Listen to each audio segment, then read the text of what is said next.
మీరు కేటీఆర్ గురించి కూడా మొన్న చెప్పారు. అవునవును. అవును. చెప్పినట్టుగానే ఆయన కొంచెం ఇప్పుడు అవును. జైలుకెళ్తాడా కేటీఆర్? ఆయన గోచారరీత్యా అంటే జాతకరీత్యా అయితే కొంత ఇబ్బంది కలిగించే పరిస్థితి బాగా కనపడుతున్నాయండి. అచ్చా! ఎందుకనంటే కేటీఆర్ గారికి పాజిటివ్ పీరియడ్ కన్నా నెగెటివ్ పీరియడ్ స్టార్ట్ అయింది. ఎప్పటి నుంచి ఓహ్! స్టార్ట్ అయిందంటే 2025 ఆగస్టు 25వ తారీఖు నుంచి ఆయన జాతకంలో గందరగోళ పరిస్థితులు ఏర్పడ్డాయి. అప్పుడు దాకా కూడా ఆయన ప్రశాంతంగా ఉన్నదాన్ని ఒక్కటి నుంచి ఒక్కో పూటలాగా అంటే ఒక రకంగా చెప్పంటే వాళ్ళ ఫ్యామిలీలో ఉన్న ప్రాబ్లమ్స్ అవును. అది అందరికీ తెలిసిన విషయం. అది కనపడుతూనే ఉంది. కానీ 2025 లాస్ట్‌కొచ్చేసరికి రాజకీయంగా తనకు సంబంధించినంత వరకు రాజకీయంగా నేమ్ అండ్ ఫేమ్ కలిగించిన స్థానం అంటే ఒక నియోజకవర్గంలో గెలుచుకున్న తర్వాత ఉన్న వాల్యూ గెలుచుకోకపోతే జరిగే వాల్యూ ఏంటో మనకు తెలుసు. ఆల్రెడీ అది చూసున్నాం. ఈ 2 సిట్యుయేషన్స్ ప్లస్ ఆయన రాజకీయంగా ఏందంటే మసకబారుతూ ఉన్నారు. ఆయన మీద పడుతున్న మాటలు ఆ యొక్క మాటల్ని తీసుకొని దానికి తగ్గట్టు ఆయన పరివర్తన చెందుతున్నారని నేను అనుకోవటం లేదు. అంటే ఆయన ఎందుకంటే ఆయన రోజు రోజుకి ఆయన ప్రభ వెలుగుతూనే ఉందిగా. లేదా? వెలుగుతుందనేది ఎక్కడ ఉంది? ఎక్కడికెక్కడికి ఎక్కడెక్కడ ప్రభుత్వాన్ని నిలదీస్తున్నాడు నిల అసలు. నిలదీస్తున్నా కూడా మార్పు చేస్తున్న వ్యక్తి వెనకున్న వ్యక్తి అనేది అందరికి కూడా ఉవాచగా ఉంది. అంటే అచ్చచ్చ! వెనక వ్యక్తి ఒక వ్యక్తి చేస్తున్నారు. ఆయన చెప్తున్నారు, వీళ్ళు చేస్తున్నారు అన్న ఫీలింగ్ కనపడుతుంది. ఓకే. ఓకే. అంటే మాట్లాడే విధానం కొన్ని మాటలు అనేది తొందరగా మాట్లాడడం.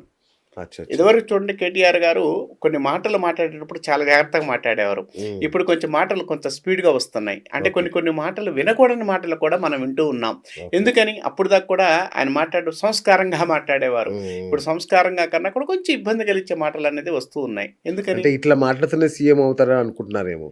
అంటే అట్లా మాట్లాడిన వాళ్ళందరూ సీఎం అవుతున్నారు గదా! అలా మాట్లాడినందుకు సీఎంలు అవుతారనుకుంటే ఇంకా చాలా తక్కువ చాలా చండాలంగా మాట్లాడి నోరు కూడా ఉన్నారు. ఆ! అలా ఆ విధంగా ఉంది. ప్లస్ కేటీఆర్ గారి గ్రహజాతక ప్రకారం కొంత ఇబ్బంది కలిగించే పరిస్థితులు బాగా కనపడుతున్నాయండి. అచ్చచ్చచ్చ! ఎప్పుడు దాకా కనపడుతున్నాయంటే 2026 అక్టోబర్ దాకా కూడా కొంత ఇబ్బంది దసరా దాకా కూడా ఆయన జాతకంలో పాజిటివ్ కన్నా కూడా నెగెటివ్ నెగెటివ్ కనపడుతుంది. ఎక్కువుంది. ఓహో! అంటే తన మీదొచ్చిన మాటల్ని, తన మీదొచ్చిన ఇబ్బందుల్ని అంటే తన మీద ఏదన్నా ఒక వ్యక్తి పలానా ఆరోపణ చేసినప్పుడు ఆరోపణని ఖండించుకోవడానికి ఉన్న విధానంలో ఈయన గందరగోళ పరిస్థితులు ఏర్పడే అవకాశాలు ఎక్కువ కనపడుతున్నాయి. అచ్చచ్చచ్చ! ఈ గందరగోళం వల్ల కూడా కొంత ఆయనకి మైనస్ వచ్చే అవకాశాలు ఎక్కువున్నాయి. ఎందుకంటే ఓకే. మీరు ఇందాకన్నట్టు ఆయన బాగా పాజిటివ్‌గా ఉన్నారన్నారు. పాజిటివ్‌గా ఎక్కడ కనపడుతుందో నాకు అర్థం కాలేదు. ఎక్కడ హ్మ్. కనపడుతుంది? ఆయన రాజకీయంగా ఆయన సొంత ఎమ్మెల్యే పోయిన స్థానాన్ని గెలుచుకోలేకపోయారు.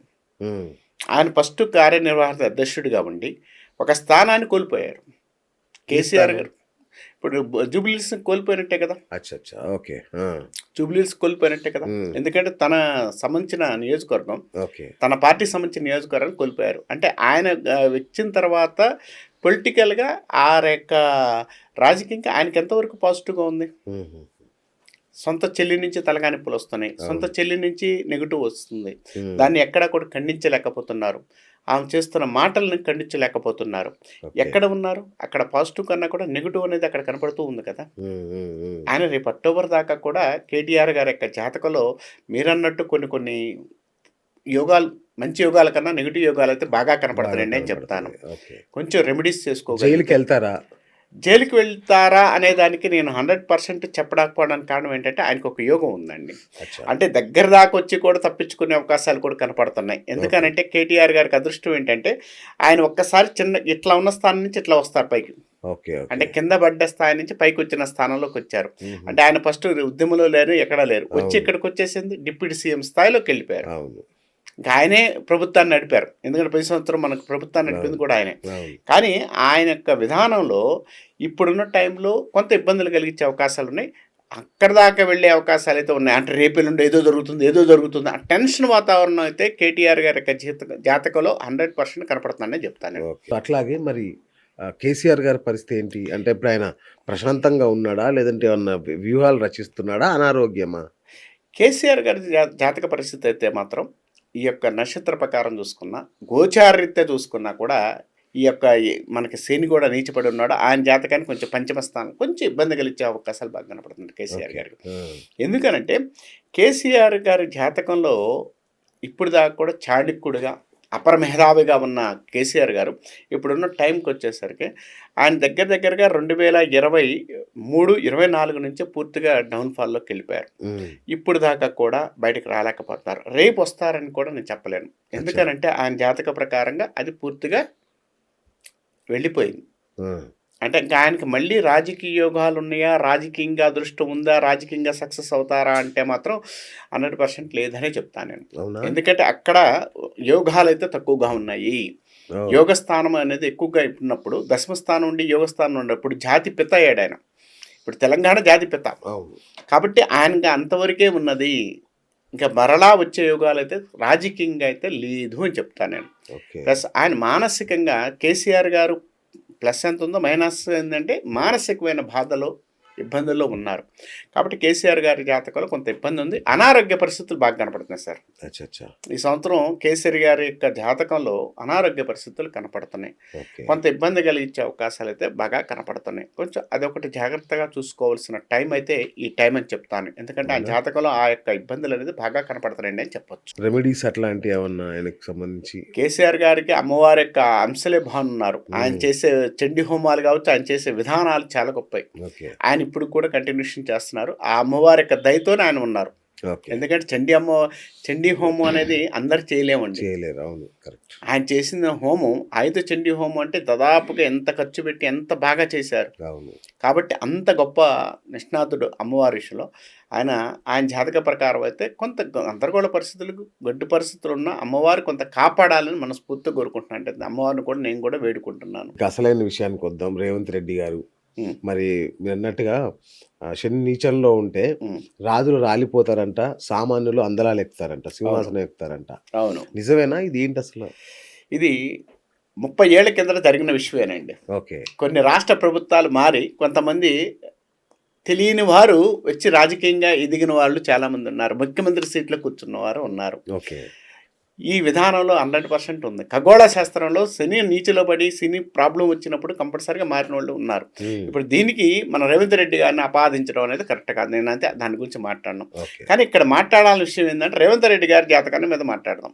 37 సంవత్సరాల తర్వాత అంటే రాజకీయంగా అయితే దేశమాన పరిస్థితుల్లో 100% కొన్ని ప్రభుత్వాలు మారుతున్నాయి, కొన్ని విధానాలు అయితే మారుతున్నాయని చెప్తాను నేను. డిసెంబర్ లోపు శని నీచ స్థానంలో ఉన్నాడు కాబట్టి కొన్ని ప్రభుత్వాలు మారితే విధానం కూడా మారుతుంది. ఆ విధానం మారేటట్టు ఇప్పుడున్న టైం అనేది సామాజిక సాంఘిక పరిస్థితుల మార్పులు అయితే 100% శని ఇస్తాడు. రేవంత్ రెడ్డి గారి జాతకాన్ని గురించి మీరు మాట్లాడారు కాబట్టి రేవంత్ రెడ్డి గారి జాతకంలో పాజిటివ్ ఉందా నెగిటివ్ ఉందా అంటే మాత్రం పాజిటివ్ కన్నా కూడా నెగిటివ్ అనేది ఎక్కువగా స్వీకరిస్తారు ఇప్పుడు. ఎందుకంటే ఆయనకు తెలియకుండా పక్కలో భల్లాలు ఎక్కువగా తయారవుతున్నాయి. ఎప్పటి నుంచి అవుతున్నాయి? 2025 అక్టోబర్ 22వ తారీఖు నుంచి ఆయనకు తెలియకుండానే గందరగోళ పరిస్థితులు ఆయన జాతకంలో మొదలైనవి. అంటే ఆయన తెలియకుండానే గందరగోళ పరిస్థితులు ఏర్పడుతుంటాయి. ఇటు రాజకీయంగా, ఇటు ప్రభుత్వంలో ఉన్న మంత్రుల ద్వారా. మీకు అది క్లియర్గా చూడాలంటే మనం చూస్తున్నాం, చాలా చూసాం. ఎందుకంటే మంత్రుల వల్ల ఎంత ఇబ్బంది పడుతున్నారో, ఏది విధంగా పడుతున్నారో ఏదైనా కూడా ఆయన ఒక్కడే ఒంటరిగానే యుద్ధం చేస్తున్నారు. ఆయనకి సంబంధించేంత వరకు కూడా ఇబ్బందులు అయితే ఏర్పడుతున్నాయండి. ఆయనకి సంబంధించేంత వరకు కూడా 2026 మార్చి నుంచి కొంత గందరగోళ పరిస్థితులు అయితే బాగా చికాకులు ఉన్నాయండి ఆయనకు కూడా. కానీ చికాకులున్నా కూడా గట్టివారు నెట్టకొస్తుంటారని చెప్పారు చూడండి. ఆ విధంగా రేవంత్ రెడ్డి గారు అలా ముందుకు వెళ్ళే అవకాశాలు అయితే కనపడుతున్నాయి. కానీ 2026 ఆగస్టులో నుంచి నవంబర్ మధ్య కొంత గందరగోళ పరిస్థితులు ఉన్నాయి. ఆ టైంలో ఏదో ఒక మార్పు అయితే జరగబోవడానికి అవకాశం ఎక్కువ ఉంది. ఆ టైం తప్పించుకున్నారు రేవంత్ రెడ్డి గారు. Is a king. తప్పించుకుంటే కింగ్ అవ్వడానికి అవకాశం ఎక్కువ ఉంది. కింగే. కాబట్టి రేవంత్ రెడ్డి గారి జాతకంలో ఉన్న స్థానాధిపతి అయితే చాలా పాజిటివ్గా ఉన్నాయండి అంటా నేను. ఎందుకంటే కొంచెం ఇబ్బంది కలిగించే గందరగోళ పరిస్థితులు పోయినాయి. ఈ టైంలో మాత్రం ఆ టైంలో మాత్రం కొంత ఇబ్బంది కలిగించే అవకాశాలు అయితే కనపడుతున్నాయి. ఆ టైం దాటితే మాత్రం రేవంత్ రెడ్డి గారి యొక్క జాతకం ఉన్నతమైన యోగాలు ఉన్నతంగా ఉన్నాయండి అని చెప్తాను నేను. అంటే ఆయనకు పాజిటివ్గా ఉన్నాయండి అని చెప్పొచ్చు. కాబట్టి ఆ టైం అయితే కొంచెం జాగ్రత్తగా ఉండాలి. ఏ నెల వరకు? ఆగస్టు నుంచి నవంబర్ ఎండింగ్ దాకా, అంటే డిసెంబర్ దాకా అనుకోండి. ఎందుకంటే శని జస్ట్ అట్లా వెళుతూ వెనక్కి వెళ్ళే తిరుగుమాన పరిస్థితిలో ఉన్నప్పుడు కంపల్సరిగా ఆ యొక్క ఇబ్బందులు అనేది ఏర్పడే అవకాశాలు అయితే బాగా కనపడుతున్నాయండి అని చెప్పొచ్చు. శని నీచంలో ఉన్నప్పుడు ఇంకోటి కూడా చెప్తారు, ప్రకృతి విపత్తులు కావచ్చు, యుద్ధ భయాలు కావచ్చు, ఇలాంటివి కూడా అంటారు. అవును, నిజమైన అట్లాంటి ఏమన్నా అవకాశం ఉందా? మళ్ళీ బాగా ఎక్కువగా ఉన్నాయి కదండి. ఎందుకంటే ఆల్రెడీ స్టార్ట్ అయినాయి. ఆర్థిక మాంద్యం స్టార్ట్ అయింది. ఉమ్, కంపల్సరిగా ఈ యొక్క శని నీచలో ఉన్నప్పుడు ప్లస్ ఇంకొకటి ఏంటంటే శని ఫస్ట్ ప్రాణాలకి మృత్యువుకు సంబంధించిన విషయాలు కారకత్వమైన ఆయువు కారకత్వం ఎవరు అంటే శని ఇస్తాడండి. శని ఇచ్చినట్టు ఆయువు ఎవరు ఇవ్వరు. శని బుద్ధి ఇచ్చినట్టు మనిషికి ఎవరు ఇవ్వరు. ఎందుకంటే ఎంత కర్మలు ఉన్నా ఏదన్నా కూడా శని ఎంత యోగాన్ని ఇవ్వడానికి అవకాశం ఎక్కువ కలిగేవాడు శని. ఓకే. ఈ శని అనే అతను ఇప్పుడు మారినప్పుడు నీచలో ఉన్నప్పుడు ఏంటంటే ఆయువులు తీరుతుంటాయి. తర్వాత యుద్ధాలు జరిగే అవకాశం ఎక్కువ ఉంది. మారణ హోమాలు ఎక్కువగా ఉంటాయి. మరణ హోమాల కన్నా మరణ హోమాలకి డిఫరెంట్ ఏంటంటే తేడా ఉందా? అంతే కదా. మరణ హోమాలంటే ఎవరికాళ్ళు పొడుచుకోవడం, మారణ హోమాలంటే అవతలోడు వచ్చుకోవడం. కాబట్టి ఎవరికాళ్ళు ఏంటంటే సూసైడ్స్ ఒకటి ఇవటి కాస్త ఆయుకారకుడు కాబట్టి నీచల పడినప్పుడు ఏంటంటే ఆటోమేటిక్గా ఈ యొక్క సంవత్సరంలో కొంత ఆత్మహత్యలు ఒకటి కొంత ఇబ్బంది కలిగించే అవకాశాలు చాలా ఎక్కువ కనపడుతున్నాయండి.